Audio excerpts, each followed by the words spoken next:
Ya está con nosotros aquí en el estudio el doctor Javier Apodaca, él es biólogo, investigador, especialista en análisis de datos. Bienvenido. Gracias. ¿Cómo Buen está, Doc? día. Muy bien, muchas gracias. Oiga, ayer un radio escucha, leíamos aquí en la mañana una noticia que decía, estábamos hablando de la salud mental y hablaba de, oigan, deberían contar con más datos referentes a las enfermedades mentales, habló de Santa Rosa y cuántos casos hay en Santa Rosa, y usted nos mandó un mensaje diciendo, oye, pues ahí está la información. Claro. Cuéntenos un poco para que sepamos cómo y dónde buscarla. El sistema de salud en México, sin entrar a detalles políticos ni mucho menos, es de los más estructurados y de una estructura muy eficiente, ¿no? Hay una cadena de custodia de la información que se genera diario. Okay. Cuando uno va a la consulta, todos los datos que recaba el médico tienen que ser reportados a una unidad. Y esa unidad a otra unidad y esa otra y esa otra, hasta que llega al seno de algo que se llama Centro de Inteligencia Epidemiológica a nivel nacional. Y estamos hablando de que esa información se tiene que subir a sistemas computacionales o cargar diario. Sin embargo, esa información tiene que ser validada, ¿no? Por ejemplo, voy a poner un ejemplo con fines demostrativos solamente. ¡Ay, me duele la panza! Esa es una diarrea, es solamente un retortijón, es solamente un dolor. ¿Qué es? Alguien tiene que validar para meterla en la casillita que le toca. Okay. ¿Sí? A ese proceso de validación depende de lo que suceda en el cuerpo. Pueden circular 30 minutos, 60 minutos. Una muerte por dengue se tiene que hacer una prueba, si es positiva. Y entonces, dentro de la cadena de custodia hay huecos, no porque no tengan nada, sino donde se investiga cada uno. Conozco un poco mejor el Sistema Nacional de Vigilancia Epidemiológica, que ese es su nombre. Y en Yucatán sesiona todos los días jueves, si no mal recuerdo, en donde se evalúan todos los casos complicados, todos los números, y ahí se asienta por especialistas cuál es el número oficial que se tiene que subir a la plataforma. De influenza, de lo diabetes, que sea. De lo que sea. Para esto existe a nivel nacional algo que se llama normas oficiales mexicanas, recuerdo la 016 y la 017, que algunas tienen que ver con notificación inmediata, se llama.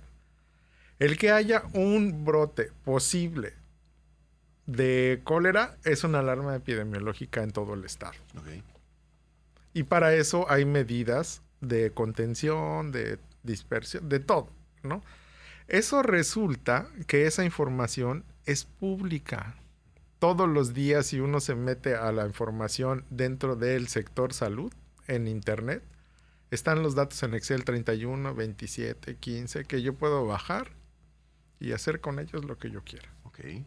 Pero esto aplica también para las enfermedades de salud mental. Para todas las enfermedades. O sea, yo puedo saber cuántas personas exactamente han sido diagnosticadas con depresión, con ansiedad. Es que en el caso de enfermedades mentales y de trastornos mentales, es muy complicado asegurar eso, Viri, porque el diagnóstico de enfermedades mentales no lo hace una persona. Fuera muy fácil hacer eso, ¿no? Pero resulta que no. ¿Cuánto tiempo? Ustedes mencionaban ayer un poco de cifras. ¿Cuánto tiempo necesita una persona para ser diagnosticada con un TDAH o una esquizofrenia? Años, quizá. Hay gente que mimetiza los síntomas y dice, es que está estresado, no pasa nada. Y se pueden pasar años. ¿Cómo meto a este tren de flujo de información ese tipo de datos que pudiera pensarse que son muy subjetivos, ¿no? No hemos desarrollado ninguna prueba que diga, sí, Javier es gordo o pelón. No existe eso en enfermedades mentales. No existe eso en cáncer. No existe eso en enfermedades crónico-degenerativas. Voy a poner un ejemplo otra vez con fines demostrativos. ¿Quién te dice a ti que eres diabético y en qué momento? Sí, un doctor a partir de un laboratorio. A partir de un laboratorio. ¿Y cuántas veces hemos escuchado, es que el médico me dijo prediabético? Ayer me lo dijeron, alguien me lo dijo ayer, soy prediabético. Si vas a otro médico te puede decir, no, hombre, no pasa nada. Bueno, y entonces, si no hay el laboratorio, no se puede hacer un diagnóstico. Aún con laboratorio. Para que un diagnóstico tenga que ser positivo de diabetes, la glucosa alta en la sangre debe de estar permanente por más de 7 días según la norma. Y hay gente que se toma una y dice, ¡ay! Ya", y si se comió anoche un pastel, bueno, pues ya es diabética, ¿no? Oye, Entonces, pero bueno, ok, sí, entiendo. Hay que desarrollar estrategias para saber si eres o no eres. O sea, no se puede estar embarazada poquito. Sí, claro. ¿Estás o no estás, no? Entonces, para eso, la gente ha ideado un montón de tácticas. Lo que yo les mencionaba ayer, les mandé un reporte dentro de del Comité Nacional de Salud. Existen muchos subcomités. Hay un subcomité de enfermedades mentales. Ayer justo mandé el informe del 2022 con todos los casos, números, tendencias, todo lo que hasta el momento que se escribió ese documento tenía validez. Estaba registrado. No podemos inventar casos. Hay mucha gente, y voy a poner otra vez un ejemplo. El caso del COVID. Pero ¿cómo es posible que el modelo Centinela? Porque no había nada para COVID.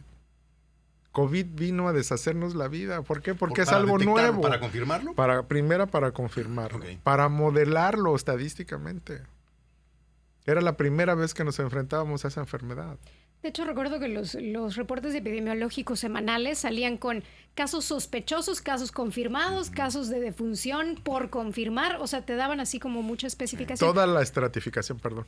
Pero es que me vuelve a surgir la duda. Cuando son enfermedades infecciosas, llámese influenza, COVID, me imagino que es, voy a poner muy entre comillas esto, un poco más fácil sacar los números.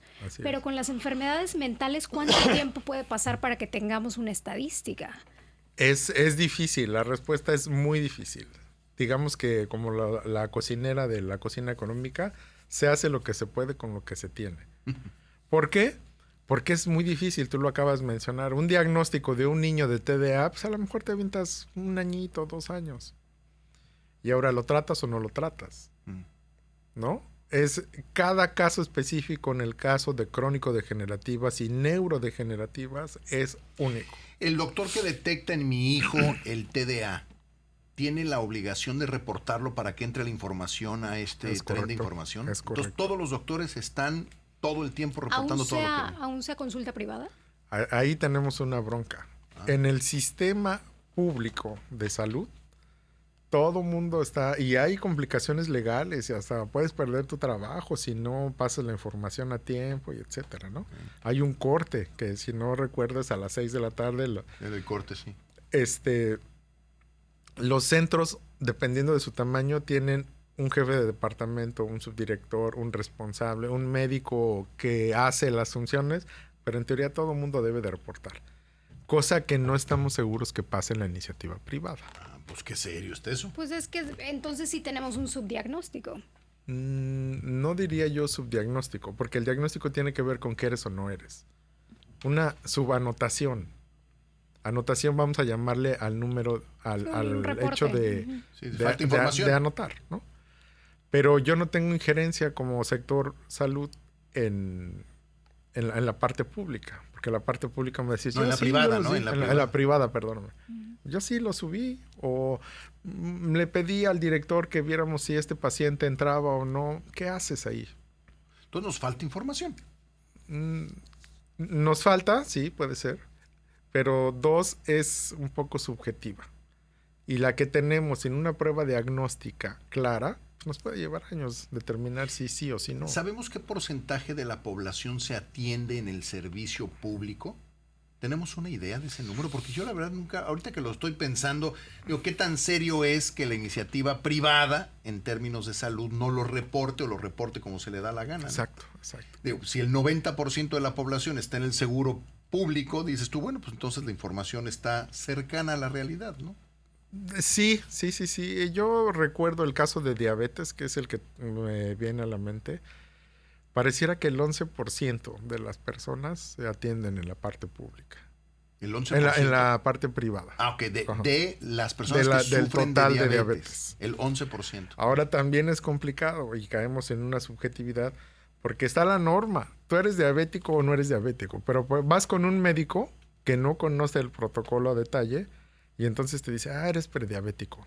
O no, mira, vamos a darle 3 meses. A ver, tómate esto. Y si se mejora, cuando el diagnóstico es claro y preciso, ¿eres o no eres? Sí, claro. ¿No? Entonces, esa ese subjetivo que existe en determinar si subo un número es algo que nos ha puesto en jaque durante todo, no a México, al mundo entero.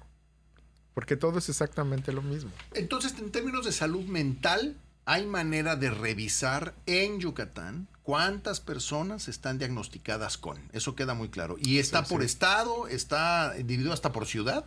No creo que por ciudad, porque por es la Secretaría estado. Estatal. Exacto, la Secretaría Estatal. Sí. Ahora, la obligación de las secretarías estatales debería de tener ese detalle. Sería tener ese detalle de información. Pero difícilmente... ¿Debería del verbo no sucede? Debería del Yo tal creo vez. que sí sucede a nivel, por lo menos en Yucatán sí sucede. Conozco de cerca el Sistema Nacional de Vigilancia Epidemiológica y podría asegurar que sí sucede. Okay. Ahora, esos datos, en la mayoría de los casos, son altamente susceptibles de diagnóstico, de mal diagnóstico, claro, de no diagnóstico, porque son complicaciones complejas, ¿no? O sea, el que es calvo, aunque lo quiera aparentar, va a ser calvo. El que es gordo, aunque lo quiera aparentar.